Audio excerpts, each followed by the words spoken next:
In a futuristic world, young adults compete in the process to live in the offshore and become part of the 3%. In her room, Michelle hears her friend Bruna from outside. She prepares to leave when a voice in her earpiece tells her the selection has begun. Together, Michelle and Bruna walk to the testing facility for the process, along with the rest of the 20-year-olds in their community that's called the Inland.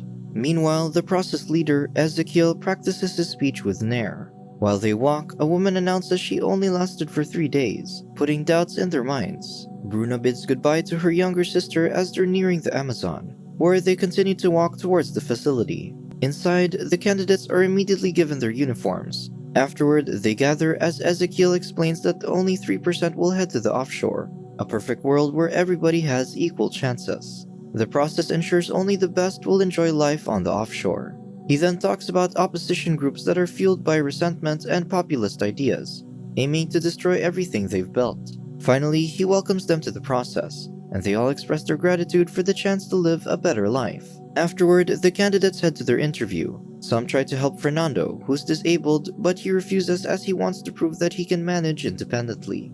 Ezekiel sees Aline, who introduces herself as the evaluator of the process. He then confirms her identity by checking the back of her ear. Afterward, Ezekiel calls Nair, complaining that he wasn't notified about the evaluator. In her defense, she doesn't want to distract him as this year's process is critical. However, Ezekiel says it's still the same, so Nair reminds him that someone was murdered in the offshore for the first time. Concerned, she warns that people are blaming him for it, giving Counselor Mateus an advantage over his role. Ezekiel dismisses it as he thinks he's the only one who can lead the process, so he hangs up. He then fills the sink with water and submerges his face. He begins to shake as water overflows. Then he finally lifts his head and gasps for air. Meanwhile, the interviews begin with the candidates answering a series of questions. When asked if he can make it, Fernando confidently replies yes and reveals he has other goals aside from being cured. He says he was raised to have faith in the process, as his father's a pastor who believes in his abilities.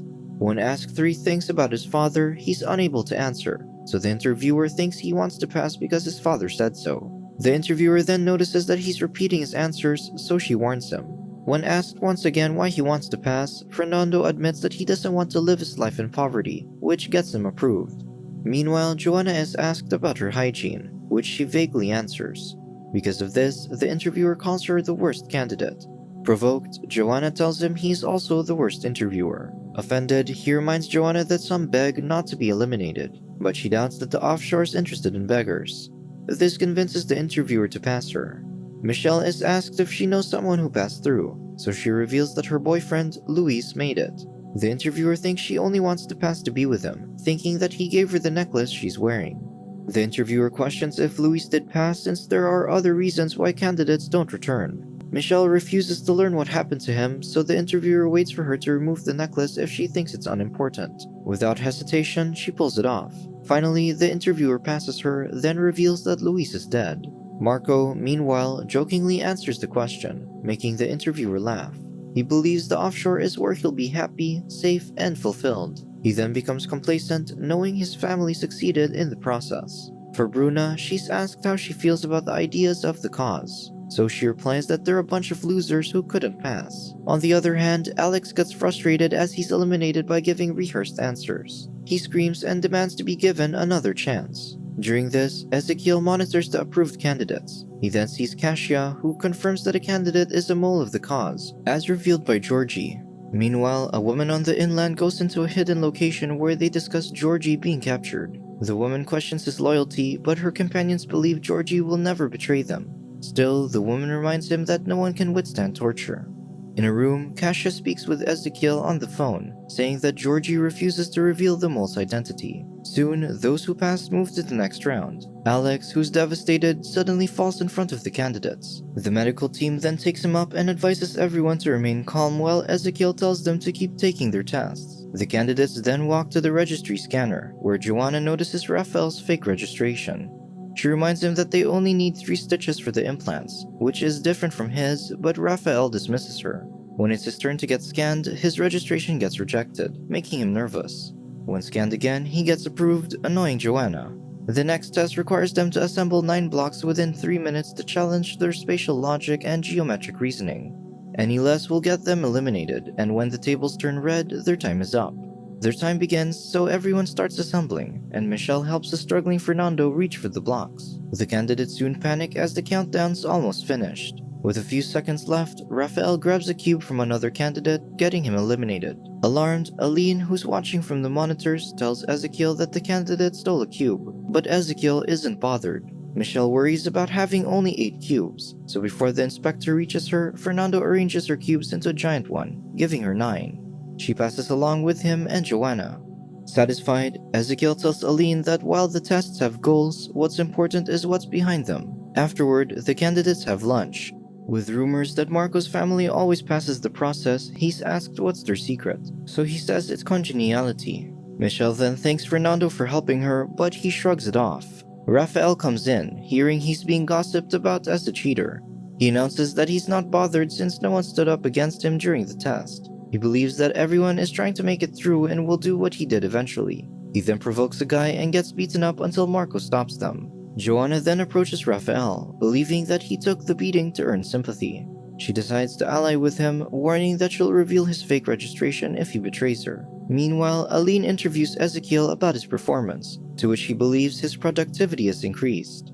Concerned, Aline asks about his wife, Julia, whom she heard had a tragic fate. Suddenly, Denise arrives, so Aline joins them in their meeting. Ezekiel checks on Denise since she's the only one who interviewed and eliminated Alex, but she assures him she's fine despite the candidate's death. He adds that ending one's life is common among candidates, believing they do it out of shame and weakness. They walk toward the sink while he says to Denise she's a person of merit. He then pushes her head into the filled sink, so Aline demands him to stop. After a few seconds, Denise pulls up, gasping for air.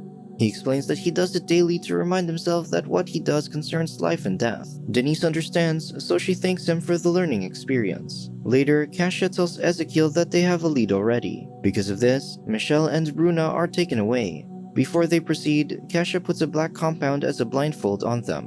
When they arrive at the destination, their blindfolds are removed. Michelle thinks that they took her because she complained about Raphael, so she promises she won't question the process again. Still, Kasia asks where they live, so the girls reveal they live on the same block.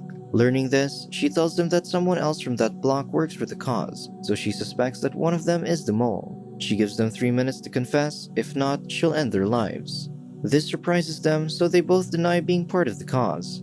However, Kasia reminds them that she needs a confession. Suddenly, she's called by someone, so while she's away, Michelle begs Bruna and tells her they've got the wrong information. With no time left, Michelle considers taking Kasia's gun, attacking her, and escaping. Kasia returns, and knowing their time is up, she asks who will confess. Suddenly, Michelle remembers being taught by the leader of the cause about how she should respond in her interview. While at it, Michelle signals to Bruna, so she lunges at Kasia, leading to her getting shot. Ezekiel comes in, so Michelle remembers that the leader told her to stay away from him. She goes for Kasia's gun, but he grabs it, and she raises her hand in surrender. Michelle recalls that she assured the leader that she could do it and that she longed for her deceased brother. The leader then told her revenge wasn't about killing Ezekiel, but rather destroying their world. He urged her to act naive and looked like she blindly accepts the process. At present, Kasia is convinced that Bruna was the mole, so she tells Michelle to keep it a secret. She walks back and cries, devastated at her friend's death. When she returns to the others, Fernando asks what happened, but she doesn't respond.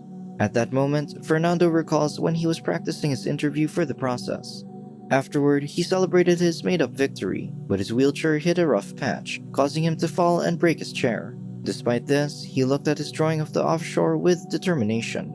In the facility, the candidates queue for the mandatory physical examination. Fernando gets annoyed at Lucas, who keeps looking at him, but Lucas defends that he just recognizes him as the guy who saved Michelle. Meanwhile, Aline reports to Mateus about Ezekiel tolerating cheating and drowning Denise. Mateus, however, mentions that those aren't crimes, and he needs something compromising to overthrow Ezekiel. Later, Michelle hears Teo and Lucas suspecting that Bruna's part of the cause. During this, Fernando goes to the scanner where an alarm beeps, so he gets taken away. At the clinic, a doctor pokes a needle in Fernando's leg, but he doesn't feel it. She then injects something into his injured back. Afterward, she pokes his leg again, but he's still numb to it. When she pokes again, he flinches, so she assures him that the pain will last for a few minutes. She mentions that with their advanced medicines, he can walk again, but he has to pass first. After their examination, the candidates enter the simulated crime scene where they're told to determine what happened to the struggling woman on the table. Once they have an answer, they need to press the button. Soon, they learn that a group was eliminated by giving the wrong answer, so they start looking for clues. Michelle points out that mannequins have vaccine scars, indicating they're from the offshore, while Joanna lies down. Ezekiel and Aline watch them, noticing that many candidates are failing.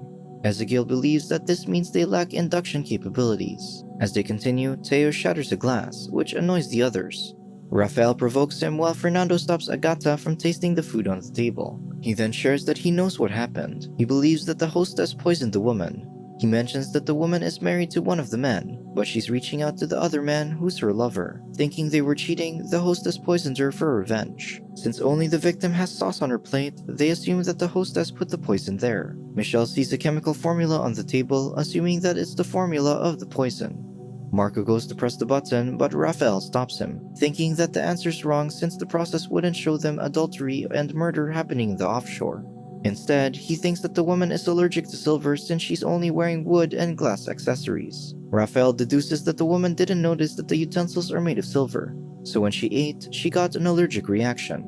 To prove this, he points out that the hostess's napkin also had sauce on it, so she also ate with sauce. While watching, Aline comments that Ezekiel let Rafael pass in an unorthodox way. When asked why the woman's staring at the hostess's husband, Rafael thinks that the man's a doctor since the formula is for medicine, and that he has the medical diagrams in his drawer. When asked why the hostess didn't react, Joanna mentions that she's blind.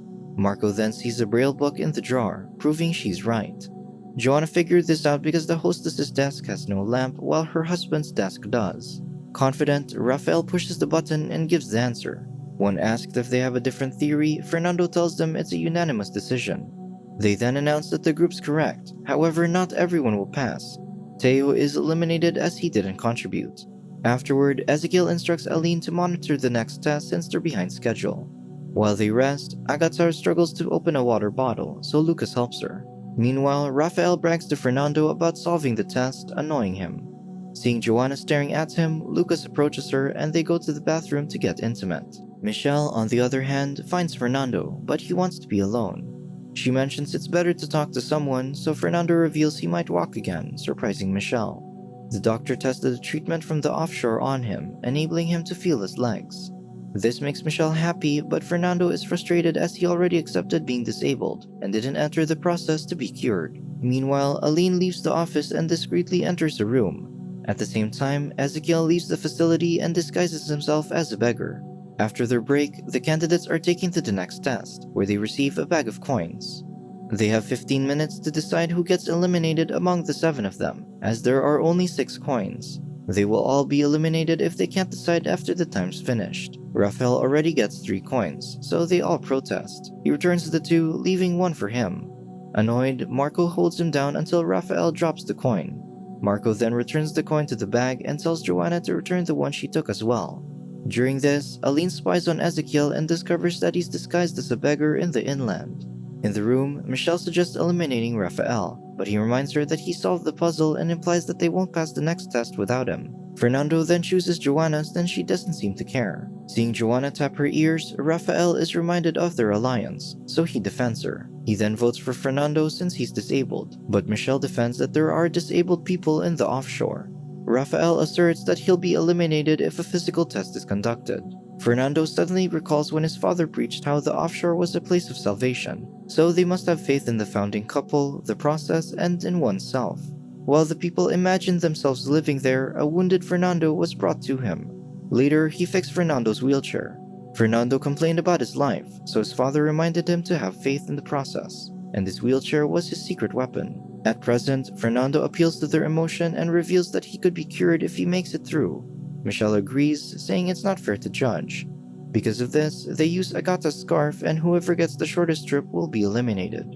With a few seconds left, they grab their strips, and Joanna gets the shortest one. After the countdown, the rest get their coins and leave. Lucas stays to wish Joanna good luck, but to his surprise, the bag no longer has any coins. Joanna then shows her coin to the facilitator, having faked it when she returned it to the bag earlier. This gets Lucas eliminated instead. Shocked, the candidates see Joanna with them. When asked about Lucas, she tells them he doesn't have a coin. She then whispers to Raphael, telling him to relax because he tried helping her. Meanwhile, Aline contemplates Ezekiel's secret. Realizing he's being tracked, he runs from the cameras, dropping a few things, which he picks up. In the facility, Fernando tries fixing his chair, so Michelle helps him. However, he gets mad for having to appeal to their emotions. He contemplates how far he can go if he continues to rely on everyone's pity. Michelle comforts him, saying that the process is to blame for forcing them to do horrible things. However, Fernando blames himself and thinks she's only saying it to make him feel better. Ezekiel returns to the facility and modifies the inland footage so he won't be recognized. Alarmed, Aline reports to Mateus about Ezekiel going inland and him modifying the footage, so Mateus orders her to determine what he's hiding. After cleaning the footage, Ezekiel submerges his face in water again, reminding him that what he does is about life and death. Subscribe to watch more videos like this. Turn on notifications. And leave a like, it really helps the channel out. Thank you for watching.